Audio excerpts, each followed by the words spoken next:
मीराबाई जी अपने दादा की बड़ी लाडली है, बहुत लाडली है। मीराबाई जी को अपने जीवन में अनेक संतों की कृपा प्राप्त हुई है। उनमें पहले संत उनके दादा ही हैं, राव दूदाजी महाराज, जिनका खूब सत्संग, खूब सानिध्य प्राप्त हुआ। 6 महीने की हुई मीरा जी, दादाजी बुलवा लेते महल से और पूरे दिन अपनी दादा की गोद में ही खेलती मीराबाई, गोद में खिलाते रहते। एक दिन तो मीराबाई बहुत रोई। दादाजी को लगा कैसे चुप कराऊं, सोचा बाहर टहला लाता हूं।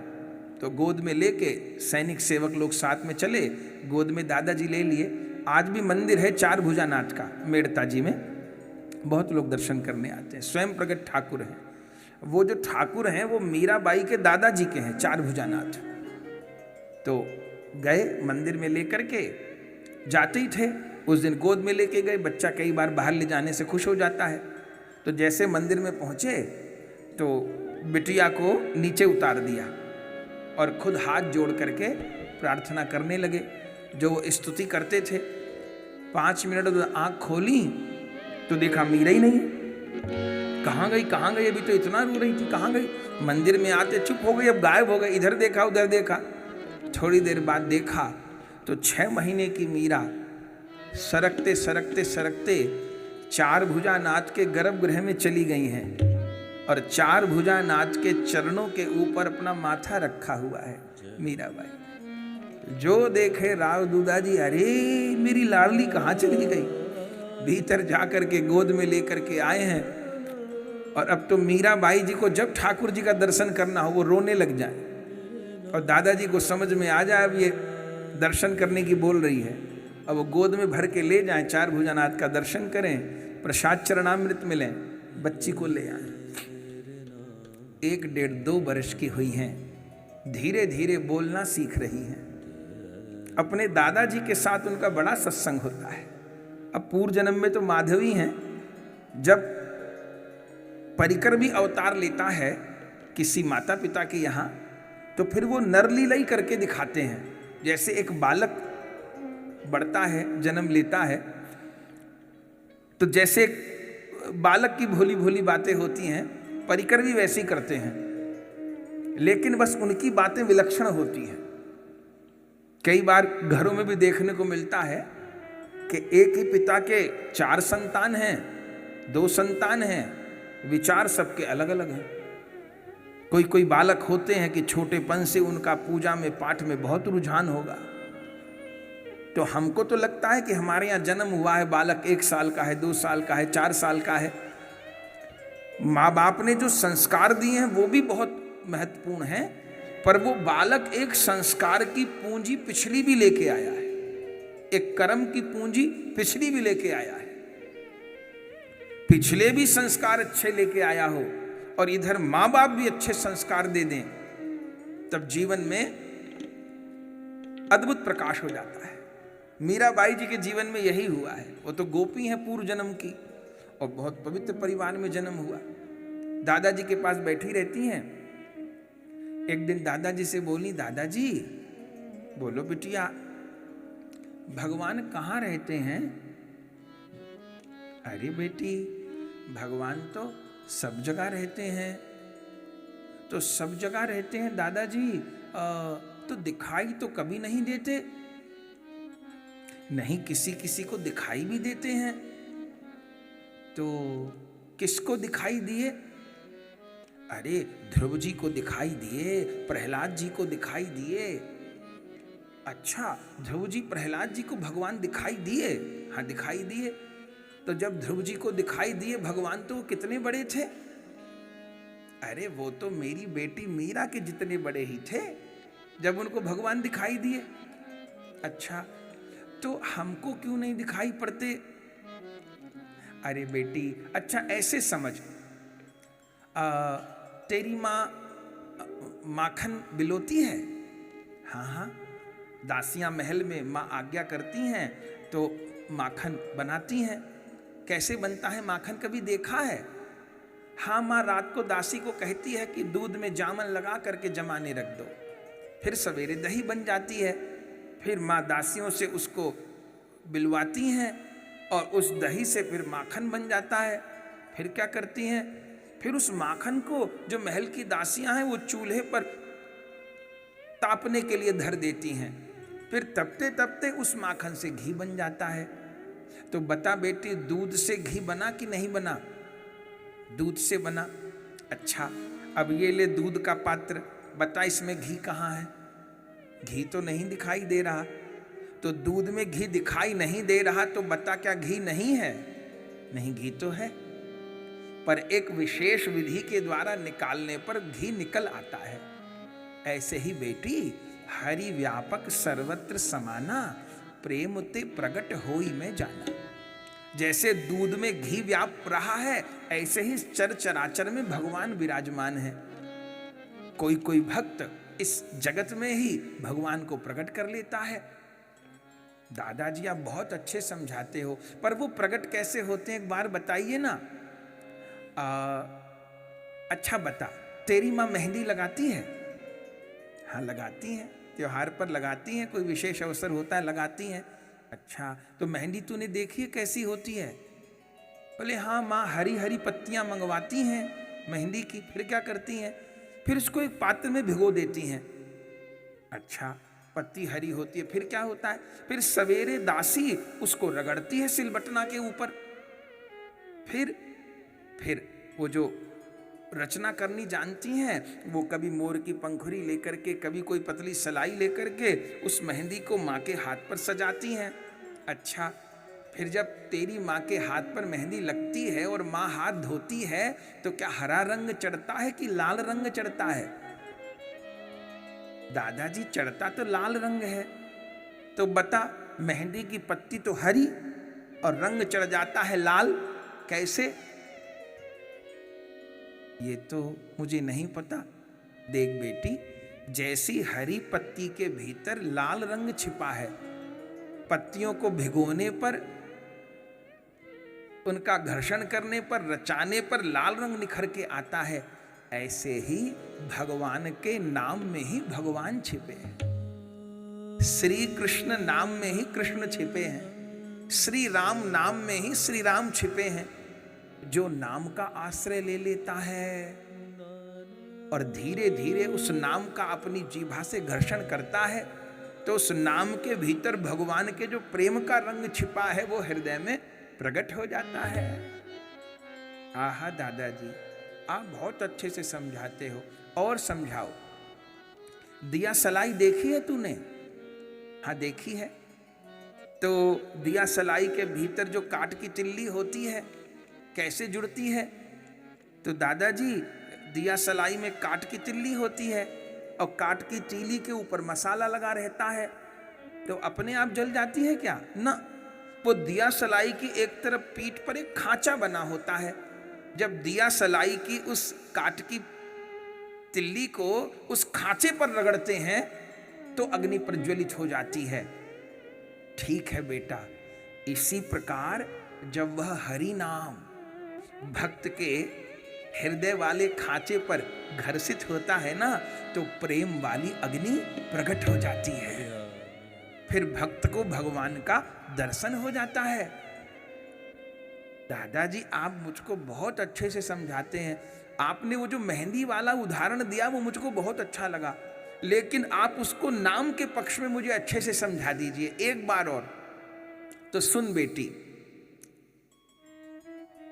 जिह्वा को लोहड़ी करो, जिह्वा को लोहड़ी करो और सिलबट हृदय बनाए, सिलबट हृदय बना, राम नाम नित रगड़िए, राम नाम नित रगड़िए, तब लाली दरसा, तब लाली दरसा। नाम ही वो मेहंदी की पत्ती है। अपने हृदय को सिल बना ले और जीवा को लोहड़ी बना ले, जिससे सिल के ऊपर घिसा जाता है और जब राम नाम को अपने हृदय वाली सिल पर जीवा वाली लोड़ी से घर्षण करेगा, घिसेगा, तो क्या होगा?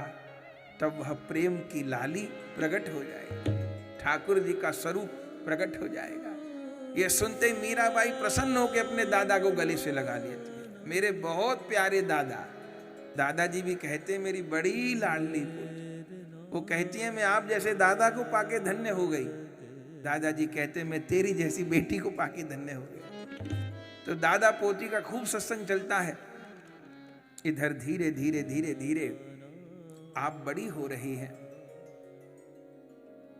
एक बार तो एक योगी राज मेड़ता आए। इनका क्या नाम था? इनका नाम था निवृत्तिनाथ जी। मीराबाई जी को अनेक संतों की कृपा प्राप्त हुई है, उनमें एक निवृत्तिनाथ जी है। ये निवृत्तिनाथ जी कौन थे? ये उस समय के सबसे बड़े योगी थे। दूर दूर तक इनके योग की चर्चा थी। आए पुष्कर जी, पता चला राव दूदा जी को बड़ा स्वागत सत्कार किया उनको, और पता चला इतने बड़े योगी राज हैं। प्रार्थना की कि महाराज आप कुछ दिन निवास करिए। निवृत्तिनाथ जी ने कहा ठीक है, रुक गए। मीराबाई जी को बुलाया। मीराबाई जी से कहा बेटी प्रणाम करो। मीराबाई जी ने प्रणाम किया। निवृत्तिनाथ जी तो योगी राज थे।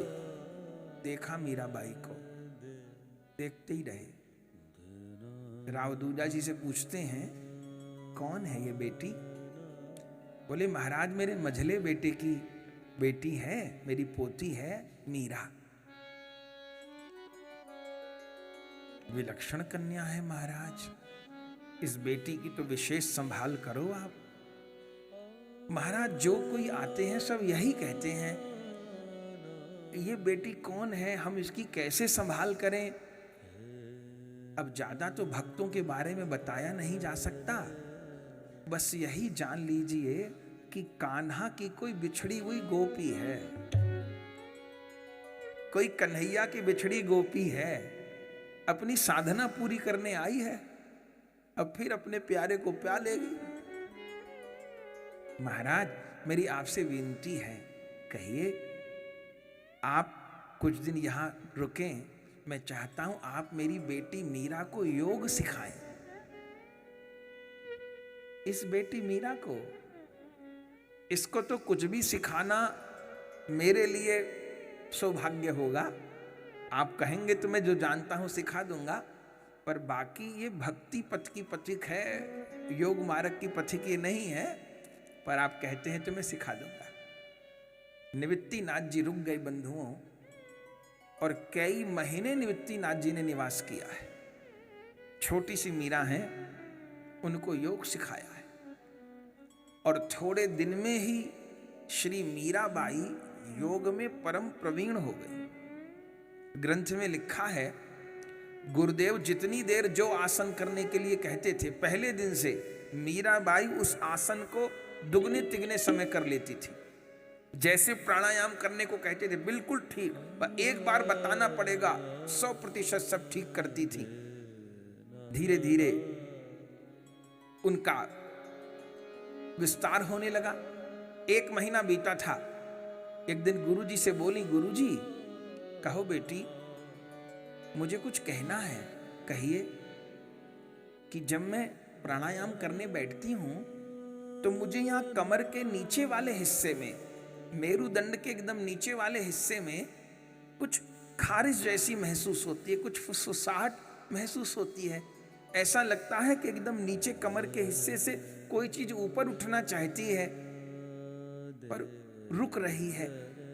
तो ये क्या है? मन में कभी कभी बेचैनी भी होती है। निवृत्तिनाथ जी सिर पे हाथ धरे मीराबाई जी को और कहे बेटी बधाई हो, जिस स्थिति को प्राप्त करने के लिए मुझे बरसों लग गए, मेरी बेटी ने कुछ महीने में प्राप्त कर लिया। ये जो कमर के नीचे खारिश होती है और कुछ स्पंदन होता है, फुसफुसाहट होती है, बेटा ये कुंडलिनी जागरण की पूर्व भूमिका है। कुंडलिनी जागरण क्या होता है गुरुदेव? अरे बेटी, संसार में व्यक्ति की चेतना शक्ति उसके मूलाधार में केंद्रित रहती है। इस शरीर में 7 चक्र हैं बेटी, जिसमें सबसे निचला जो चक्र है मूलाधार, ये गुदा स्थान के पास होता है, नीचे होता है, मेरुदंड के नीचे होता है। प्राय संसार में प्राणियों की जो ऊर्जा होती है, चेतना होती है, इस मूलाधार में ही रहती है। संसार में प्राय व्यक्तियों की चेतना नीचे की ओर पतन करती है, माने मलमूत्र के द्वार की ओर पतन करती है।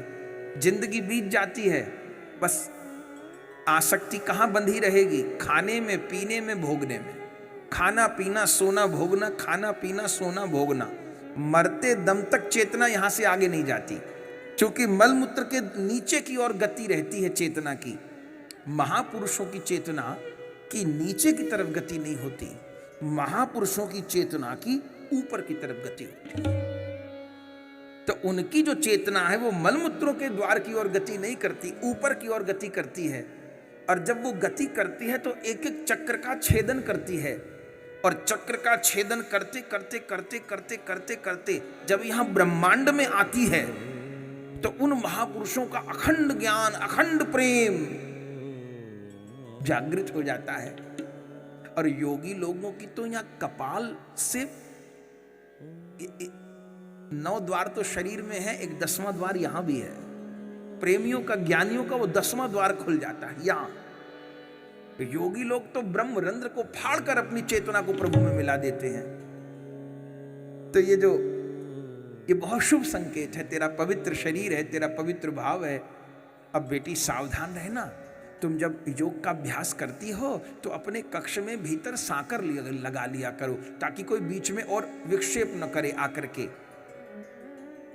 कभी एक झटके में भी चेतना ऊपर उठ सकती है, उस समय ध्यान रखना शरीर का, ठीक है। एक दिन मीराबाई अपने कमरे में बैठ करके, जो उनका योग कक्ष था, राजाओं की बेटी है, गरीब की तो बेटी है नहीं, वो बड़े बड़े महल हैं, तो कक्ष योग के लिए ही था। सांकर लगा करके अंदर योग कर रही थी, प्राणायाम कर रही थी। ऐसे सुबह कुछ देर अभ्यास करती थी, फिर दिन में जैसे बच्चे खेलते हैं। आज तो दोपहर हो गई, दरवाजा ही नहीं खुला। माता पिता घर के सब लोग परेशान, दादाजी भी परेशान, दरवाजा नहीं खुला। बेटी सवेरे की दोपहर हो गई, न खाया न पिया, संध्या हो गई, दरवाजा नहीं खुला। आखिर में क्या हो गया, क्या हो गया? अंदर से सांकर लगा रखी तो दरवाजा तोड़ा गया। तो जब दरवाजा तोड़ा तो क्या देखा कि मीराबाई अपने आसन पर अचेत पड़ी हुई हैं, और मीराबाई जी की जो चुनरी है वो जो छत पर कड़ी लगी है उसमें फंसी है, और मीराबाई आसन पर अचेत पड़ी हैं। सबने तुरंत गोद में मीरा जी को उठाया। क्या हुआ, क्या हुआ? इधर गुरुदेव को बुलाया, तुरंत निवेदी नाथ जी आए। राव दूधा जी रोने लगे, क्या हुआ बिटिया को, क्या हुआ? गुरुदेव ने आगे बढ़कर के नबज देखी, कुछ देर ध्यान किया, फिर राव दूधा जी को बोले, बधाई है। राव दूधा जी कहते हैं, किस चीज की बधाई है? बोले, महाराज आपकी बेटी की कुंडलिनी जागृत हो गई। कुंडलिनी जागृत हो गई है, हाँ। और ये जो छत पर चूनर लटकी है, कई दिन से मीरा मुझे कह रही थी कि ऐसे मुझे मेरुदंड के नीचे कुछ स्पंदन होता है, कुछ हलचल होती है। आज एक झटके में जब कुंडलिनी जागृत हुई तो मीरा का हल्का फुल्का शरीर आसन से ऊपर उठ गया, और जो सिर की चूनरी थी वो छत की कड़ी में अटक गई, और शरीर आकर के आसन पर गिर गया। अब ये ठीक कैसे होगी? 1-2 दिन में अपने आप स्वस्थ हो जाएगी। मीरा की माँ को कहो कि शरीर पर हल्के तेल की, गुनगुने तेल की मालिश करे, अपने आप स्वस्थ हो जाए। 3-4 दिन में मीराबाई पूर्ण स्वस्थ हो गई, कुंडलिनी जागृत हो गई, योग गुरु की कृपा। फिर कुछ दिन बीते, एक और संत वृंदावन से आए, निवृत्तिनाथ जी कृपा किए, फिर चले गए। मीरा जी ने उनको प्रणाम किया। संत आते ही रहते थे। एक बार एक संत आए, इनका नाम था बिहारी दास बाबा। ये वृंदावन के संत थे। ये उस समय के सबसे बड़े संगीताचार्य थे। ऐसा भी वर्णन है बिहारी दास बाबा ने स्वामी हरिदास जी से संगीत सीखा था, जिन्होंने बांके बिहारी प्रकट किए थे, उनसे संगीत सीखा था इन बिहारी दास बाबा ने। 2 शिष्य उनके साथ थे। पुष्कर जी आए। जो भी पुष्कर जी आते थे, पंडा लोग कह देते भैया पुष्कर आए तो मेड़ता जरूर जाना, मेड़ता के जो राजा हैं बड़े संत सेवी हैं, बहुत सम्मान करेंगे। बिहारी दास बाबा आए। राव दूदा जी ने उनके बारे में सुन रखा था, ये बड़े संगीत के जानकार हैं। चरण धुलाए, आसन पर बिठाया, बहुत सम्मान किया। इतने में मीराबाई आ गई। वो तो दादाजी के कमरे में बनी रहती थी, वो भी प्रणाम करती थी। संतों का दर्शन करना उन्हें अच्छा लगता था। बिहारी दास बाबा ने प्रणाम स्वीकार किया, जैसे मीराबाई जी ने किया। फिर पूछा राव दूदा जी से, ये कौन है? सब संतों की नजर टिक जाती थी उसके ऊपर। ये कौन है? महाराज ये मेरे छोटे बेटे की बेटी है। क्या नाम है? मीरा कहते हैं सब लोग। विलक्षण कन्या है, संभाल के रखिए इस बेटी को। महाराज सभी संत लोग मुझसे ऐसा कहते हैं, आपको क्या अनुभव होता है? संत लोग तो भीतर की जान लेते हैं, अधिक तो क्या कहूं, बस यही समझो कान्हा की कोई बिछड़ी हुई गोपी जो बिछड़ गई है, अब फिर मिल जाएगी इस बार। महाराज सब संत लोग यही कहते हैं। मुझे तो नहीं समझ में आता कि मैं इस बेटी को कैसे रखूं, क्या शिक्षा दूं। अब इनके माँ बाप भी, घर वाले भी सोचते हैं कि बेटी को कैसी शिक्षा दी जा रही है। अभी निवृत्तिनाथ जी से इसने योग सीखा है। कुछ दिन पहले ही निवृत्तिनाथ बाबा गए हैं और जाते जाते मुझसे कह गए कि मैंने अपनी सारी जिंदगी लगा के योग मार्ग में जो प्राप्त किया, तुम्हारी इस बेटी ने 2-4 महीने में वो प्राप्त कर लिया है। अब महाराज मेरी आपसे भी प्रार्थना है, क्या मैं चाहता हूं कि मैं अपनी बेटी को उत्तम से उत्तम शिक्षा दूं। मैं चाहता हूं मैं अपनी बेटी को जो हम कर सकते हैं अच्छे से अच्छी शिक्षा दें, योग्य से योग्य बनाएं। मेरे से क्या चाहते हैं? महाराज आपको तकलीफ ना हो तो कुछ दिन मेड़ता बिराजिए, मेरी बेटी को कुछ दिन संगीत की शिक्षा दीजिए। बिहारी दास बाबा कहे, अब तो सिखाना छोड़ दिया है, पर इस बेटी के लिए सारे नियम किनारे पर कर दूंगा, क्योंकि इससे जुड़ के मेरा नाम भी अमर हो जाएगा।